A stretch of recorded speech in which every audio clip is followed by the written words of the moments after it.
Hello everyone, my name is ZaranusPax, and welcome to a brand new series for the channel.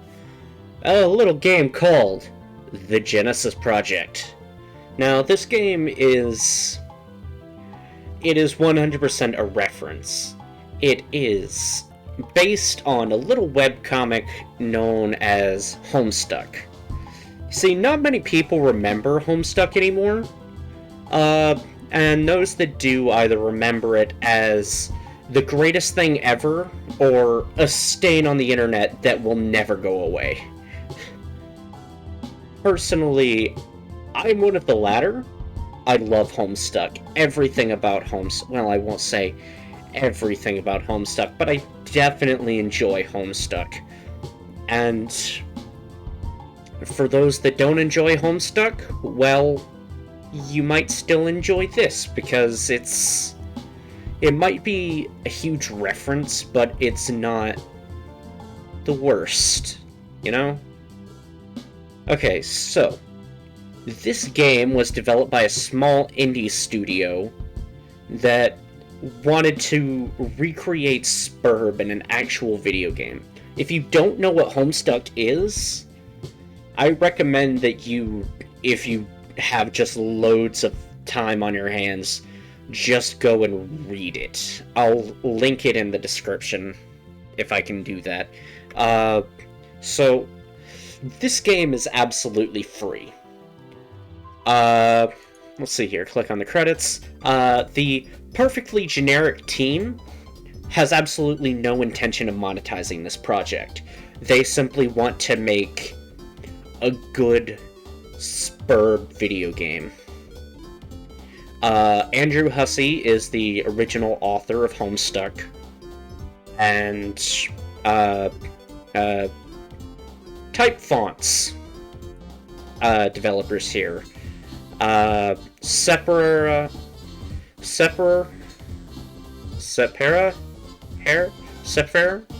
I don't know, and Kevin Hilt for their respective fonts. Thank you very much. But yeah, they have no intention of monetizing this. So I don't really know how to describe this game. It's an experience. It is very, very early access, but I wanted to cover it because, well, first of all, I haven't seen very many people covering it, and I wanted to bring just a little bit of attention to it. And secondly, well, Homestuck in itself deserves a little bit more attention nowadays. I think that it is a masterpiece, maybe not quite on the levels of some of the old great authors, like the late Colonel Sassacre, or I don't know, what's another reference? I don't know. Well, without further ado, let's just jump right in and show you how this works. Okay, so this is a multiplayer game, and here you will see a huge list. At the moment it's a very small list, but that's what I hope to remedy with this video. But yeah, it's a list of servers that you can join. And those servers can have up to, I think it's 12 players. And the way that it will work is,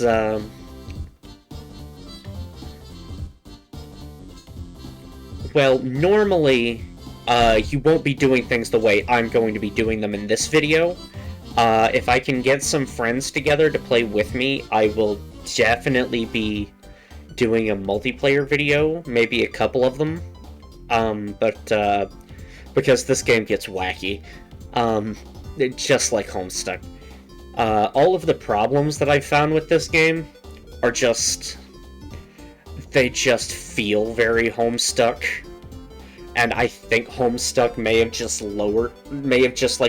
extremely raised my bar for what ridiculous is like. So, I'm gonna go ahead and create a lobby here. Let's make a reference, Bulge Lord. Nah. Yeah. Bulge Lords. Lords. right? Alright. Alright, so I've played this game a little bit already. So I've made myself a character. I'm going to explain how the character editor works, and how and all of the different options you have here. Alright, so first things first, let's start with the hats. Okay, so everything here, you see, is a different hat you can wear. Some of them look real goofy, some of them not so much, some of them look about right. That one's good. My favorites are the scarf and the scalemate hood. I don't know why a scarf is considered a hat. I think it's just because that's the item slot that it goes in. But let's go with the scalemate hoodie. So here is the back of your hair. I had a friend play with me that went for the very standard bald head, and it looks goofy from behind if you don't have a hat on. Even if you do have a hat on, it looks weird. There's some problems with it. So here you see the regular hair. If I take off my hat, or the front of the hair, if I take off my hat, you'll see that there are different colors here. So that's what this is for. This is for choosing the way that your hair is dyed. You can have it half, you can have it fully dyed, you can have none of it dyed. Personally, I prefer just a little bit of it. This is nice too, but, you know, this is the way I prefer things. And I'm not changing my character's hair. Oh, you can have some... Oh, that doesn't render correctly at all. Let's see, where was the hair that I had? Was it... that one's nice too. Was that the one I had? I don't think that's the one I had.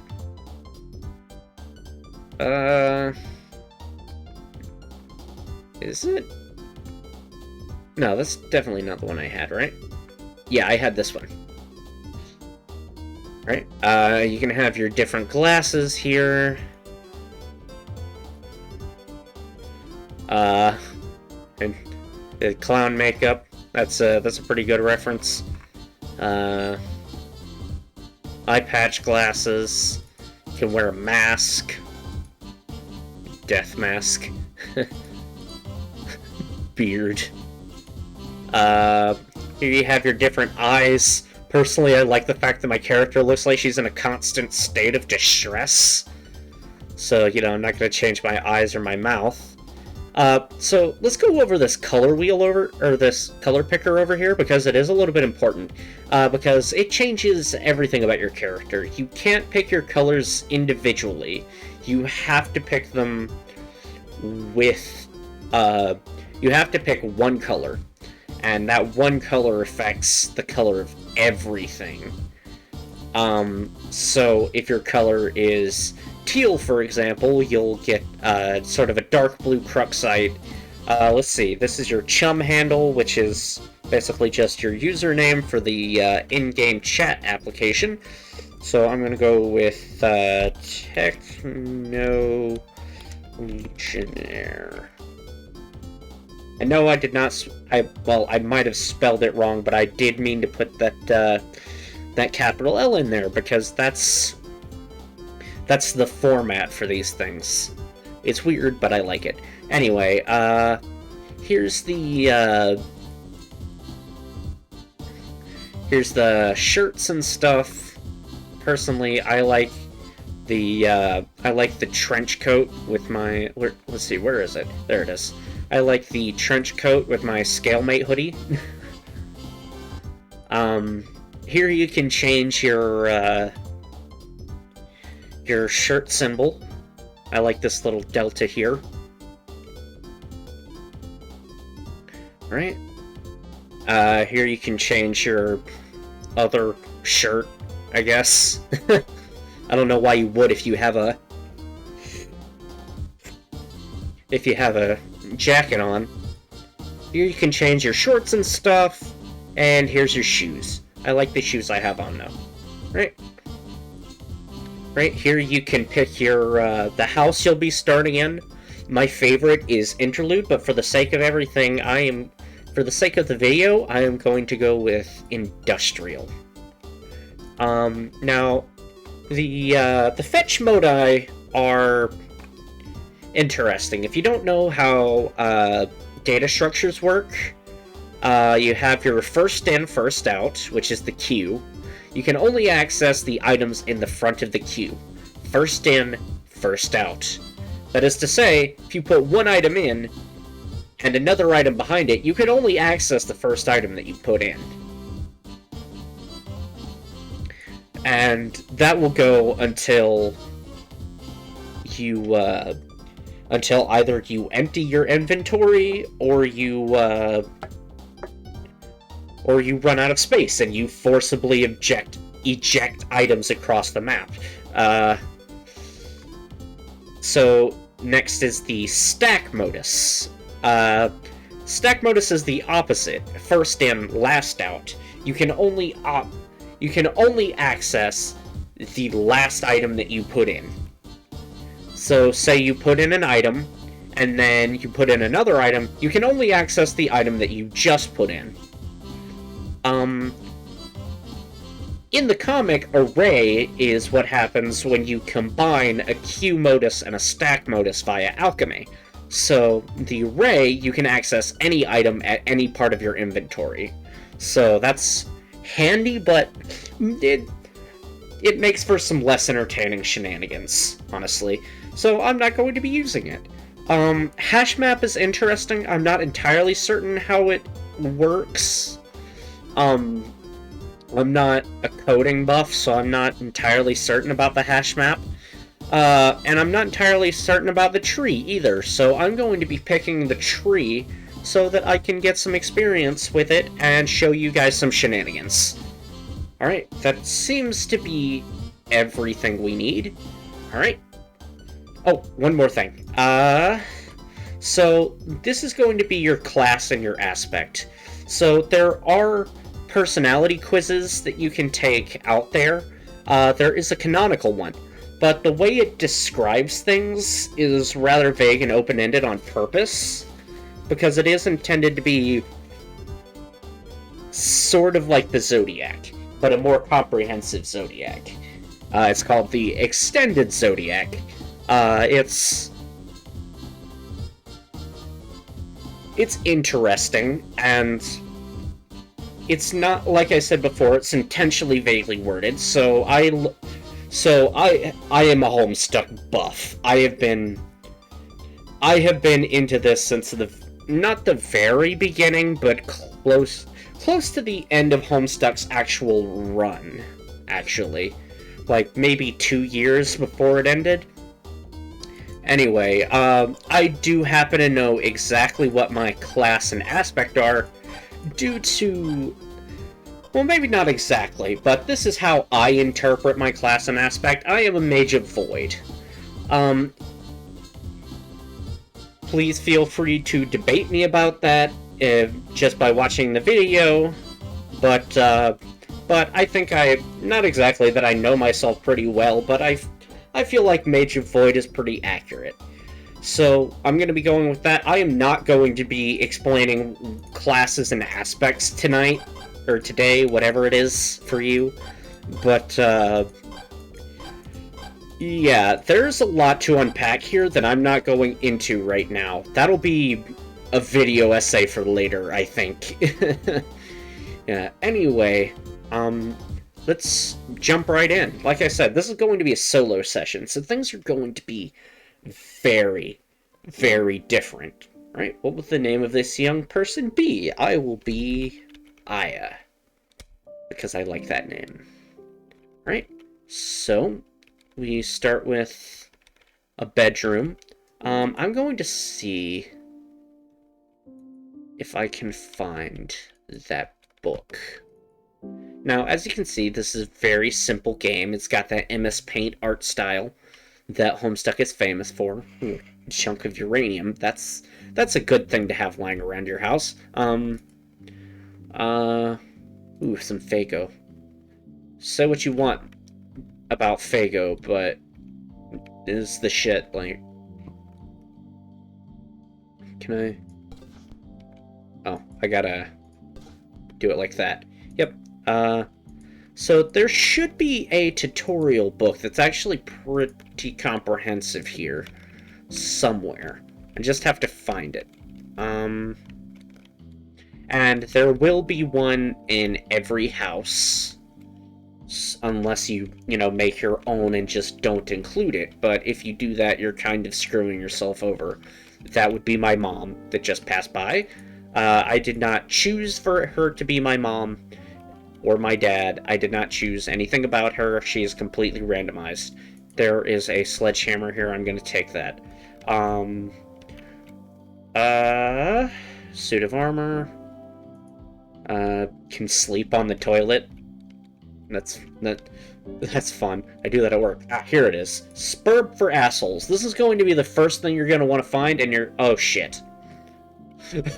So this is one of the quirks about the tree modus. So I'm going to take... I can't access this book because it's underneath these two cards. So... Alright, let's see here. I'm gonna have to throw the stuff on the ground, and then I'm going to be able to read the book. Okay, Spurb for Assholes. By Buckminster Funny Uncle. That's fun. So this whole book is kind of a reference to the webcomic, in that there's a book there called Coding for Assholes. Now stop shitting your pants for 1 second and keep reading. Your survival depends on it. Free nothing on the back. That's fair. Alright. Okay. So, Volume 1. Sessions, Servers, and Sprites. I'm sure by now you've noticed the camera pointing directly at you, at approximately 45-degree angle, floating in the air. That's the other you. And now there you. Not much you, actual you, not camera you, can do about it, except for to enjoy the ride and hope you, camera you, don't get bored and leave you alone in an empty room, still and motionless, forever. Anyway, to control yourself, use WASD keys to move around. To change your perspective, use the R and T keys. This is actually very important because I didn't read the book because I understood Homestuck, and so I was incredibly confused about all of the controls. Okay, so, to change your perspective, use the R and T keys. That's what I've been doing here to change the angle. You can hold items by dragging them with your cursor and placing them over yourself, or by clicking on them and clicking on the picture of it to pick them up. You can equip weapons by dragging the weapon over to the green Specibus card in the corner. You can only hold 4 kinds of Strife Specify, also important, and you can never change them. Choose your preferred weapons wisely. You can attack by pressing left click in the direction you want to attack, either left or right, given you have a weapon. You can also defend yourself by pressing E, and with that, you're all set to save the universe. You can also right-click to, oh, how do I... There we go. Oh, you can dodge if you're moving and you right-click, and you can use right-click to defend yourself. Anyway, Chapter 1, Installation and Connection. If you were dumb enough to install this game, congratulations! You just contributed to the end of the world. Now stop shitting your pants for 1 second and keep reading. Your survival depends on it. Everyone's survival depends on it. If you haven't even booted it up yet, doesn't matter. A meteor is likely headed towards your location as you read this. And if you keep sitting there like a brain-dead quadriplegic, then it'll kill you and everyone in your neighborhood. Rightfully so. First thing you have to do is boot up the game. I can't believe I'm being paid to write this, but some people need to be reminded that they need the game to play the game. Find the Spurb disk and insert it into your computer. Once the game finishes the installation process, you'll be directed to a menu with a list of your chums. Make sure they have also installed the game. Click on the chum you prefer to be your client, and when they accept the request, you'll be directed to a view of their home. If you had to reread this paragraph, you might as well sit in a corner, stick your thumb up your ass, and wait for the meteor to end you. This book is so... I'd read this book unironically. The UI for Spurb is complicated, especially for the people that need this book. The best way to learn the ropes is by trying out for yourself and figuring out how everything works. But if you're stubbornly stupid, then read on. Let's make a digestive enzyme. Let's make like a digestive enzyme and break it down. The function of the buttons from left to right. This will be more obvious what it is later, and I'll explain it. The cursor button to move. To copy things is Control Select. Rotate is N and M, also something I didn't figure out for a long time. Or Destroy. Delete or backspace. Shit around the house. Room building buttons to place rooms, platforms, or stairs by pressing the Control key. Deploy furniture. I didn't know that, actually. Deploy furniture button to place shit in the rooms. Destroy button to bulldoze the crap architecture you placed down. Alchemical dropper button to place Spurb essential structures. There are also some cool hotkeys you can memorize if you have a crippling fixation on optimizing workflow as much as possible. See, there's Control Z, Control Y, B clears the cursor, and C builds basic doors. V also builds stairs. It doesn't tell you that for whatever reason. There are only 4 machines. Okay, Chapter 3, Operating Machines. Alright, so I'm just gonna finish the book because it is... I could show you this, but it's kind of important. Okay, there are only 4 machines you should care about in this stage. The Alchemeter, the Punch Designix, the Totem Lathe, and the Crook Extruder. If you have already opened the Crook Extruder before, I fucking asked you to, then you need to skip to Chapter 5 immediately. Your survival depends on it. Now that only the gifted few who waited for instructions are here, let's talk about the machines and what they do. It is actually really, really important that you do not open the Crook Extruder first. Because you only have a few minutes to get everything done. If you open the Crook Extruder first, if you've read the comic, you know what happens. If not, well, maybe I'll show you someday. Alright. See. Alchemy isn't the okay. Okay, let's talk about the machines and what they do. The core 4 are all to aid in the process known as alchemy. Alchemy isn't the transmutation of gold from other, less valuable rocks. No, this is the science of combining properties. Simply put, alchemy can combine the most defining features of 2 objects into 1 object. This isn't always a good thing, as you'll surely find. There's a reason for these pop-ups, and, like, it's something that isn't really explained by the game yet. If you know, you know, and if not, then go read Homestuck. I don't know. I don't know how to explain it to you. And the game isn't finished yet, so, like, you won't know. Anyway. No, this is... Okay, simply put, alchemy can combine the most defining features of 2 objects into 1 object. This isn't always a good thing, as you'll surely find out, but it will always lead to interesting results. The process starts with the Punch Designix. You'll need to punch a card with a code to make it readable by the machine. Placing a card in the left slot and pressing the punch button next to it causes the machine to punch the card with its own code. Placing a card on the right slot and pressing the right punch button punches the left card with the right card's code. Beware that punching a card with a code makes it essentially useless outside of alchemy. Confused? You shouldn't be. Yeah, punching a card makes it absolutely pointless. So, Chapter 4, Prototyping Kernel Sprites. Okay, the kernel sprite is the flashing floating orb that's been following you around. Right now, it's pretty smart. and for some reason, it wants to help you. I'll explain where this comes from and what it does later. Maybe. Maybe I'll explain that in the Homestuck lore video that I'm inevitably going to make after playing this game. Because it's kind of useless for now.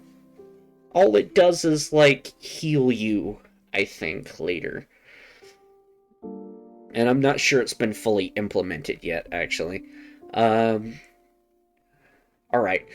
Right now it's pretty smart, and for some reason it wants to help you. It can't do that unless it's prototyped. Prototyping is when the kernel absorbs an object, after which it inherits the properties of those items. To do this, you simply walk towards the desired object. The kernel is very picky about what it prototypes with, so don't be a dumbass and throw in stupid shit like movie posters or chairs or something. In real life, you absolutely could just throw in what the fuck ever, and it would be absolutely fine. It might not be a good idea, but especially if you throw in, like, Alien or something.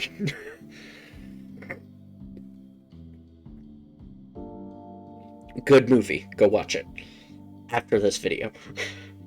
The kernel, yeah, okay. You're wasting enough time as it is reading this. After prototyping the kernel once, it still won't be able to communicate with you until you throw something somewhat intelligent in along with it. Even something symbolically intelligent can work. Usually the kernel sprite gravitates towards the dead or imminently deceased. If the sprite refuses to prototype with your live pet, for instance, you must be ready to make sacrifices. Warning. Like many things in life, the object you use will come back later to bite you in the ass. Don't be an even bigger idiot than you already are. Yeah, don't. Once you double prototype the sprite, it will transform into a sort of guide. To teach you the ropes of the game, however, due to some internal switch or something, they can't or refuse to give too much information. You know, to not spoil the fun. Jazz hands. This is why you need this book, because some of the info they're so cagey about is sometimes vital to your survival, and you will most likely die unless you know some of this shit. You're welcome, etc., etc. See, finally, Chapter 5, Entering the Game. First off, you'll have to open your Corkstruder. The short one, with the circular top. Those impatient piss babies sent here from Chapter 3 should already be flawless at this painfully simple task. So once the thing is open, you need one of the stupid cylinders it has, called a Cruxite dowel. For information on the orb asshole, return to Chapter 4. Looking at you, Chapter 3, fuckwads. Yell at your server player to deploy a pre-punched card and take it to the totem lathe. That's not going to be important because I'm playing solo, but, that's the fugly tall one that's kind of a rectangle. Place a dowel in the center slot and carve away. It should carve it into an obnoxious shape, which you can then carry over to the alchemitor. Once again, I'll explain this in more detail in a lore video that I'm inevitably going to make because Homestuck is badass. And that's going to become the entire identity of my channel at some point. I know it. Okay, anyway. The alchemitor is a huge-ass platform, which you would know if you paid even the slightest attention to the interface. Once the alchemitor makes your artifact, you have to use it. If you can't figure this one out, there's just no hope for you. You have to click on it, and click the stupid button it comes up with. Congratulations, you just escaped world-ending meteors. Now it's time to suffer the consequences. I am not going to explain much else beyond that. Everything else kind of has to explain itself. I'm picking up my Fago and... Well, no, I should just get rid of the book. I'm gonna put this in there for now. Chuck.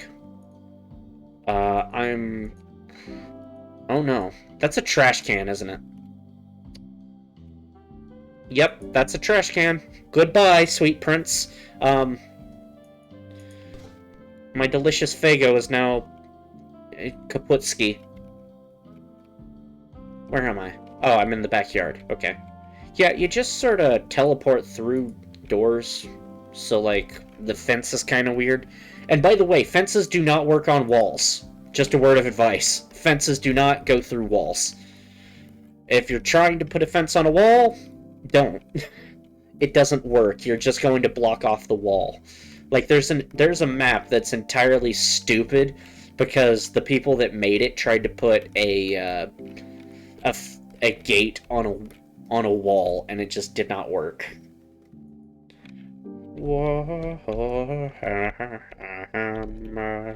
Okay, don't mind me just making Homestuck references. Anyway, this uranium is going to be useful later for me because I'm going to use a lot of it for stupid stuff.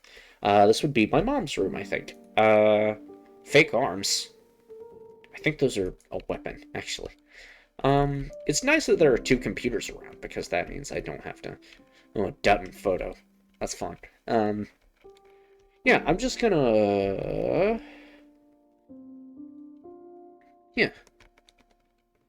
Right. So there's a couple of more things to do. The cakes are weapons, by the way. The cakes are absolutely weapons. And there's a hot dog in there. I don't know what good weapon cakes are, but, you know, they are, I guess. Anyway, we're getting close to the end of the video now, so, yeah, thank you guys for watching.